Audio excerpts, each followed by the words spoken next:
യോഗാസനം ചെയ്യുമ്പോ ശല്യം ചെയ്യരുതെന്ന് നിന്നോട് പറഞ്ഞിട്ടില്ലടി. പ്രിയ ഞാനാടാ. തുറക്കടാ.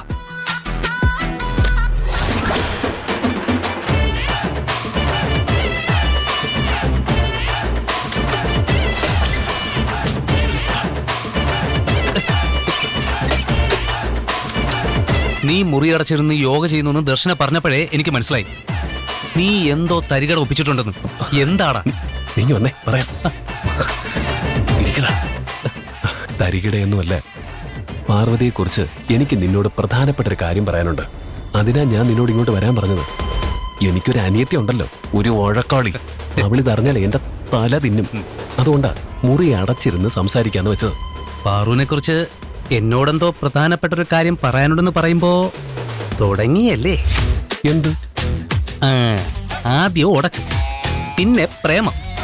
അതാണല്ലോ അതിന്റെ ഒരു ലൈൻ. ആദ്യം ആർക്കാ തോന്നിയത്?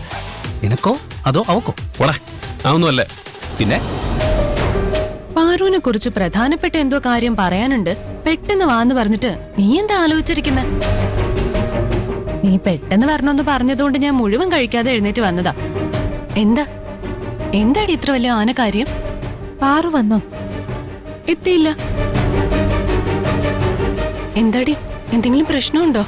ഏറ്റവും അടുത്ത ഫ്രണ്ട് എന്ന നിലയ്ക്ക് നീ എന്നോട് അഭിപ്രായം ചോദിച്ച അവളുമായിട്ട് ഒരു കണക്ഷനും വേണ്ടെന്നേ ഞാൻ പറയൂ. മിനിറ്റിന് മിനിറ്റിന് അവളുടെ സ്വഭാവം മാറും. ഇപ്പൊ ചിരിച്ചോണ്ടിരിക്കുന്നവള് അടുത്ത നിമിഷം പൊട്ടിത്തെറിക്കും. അതുകൊണ്ട് വേണ്ടടാ, വിട്ടേക്ക്.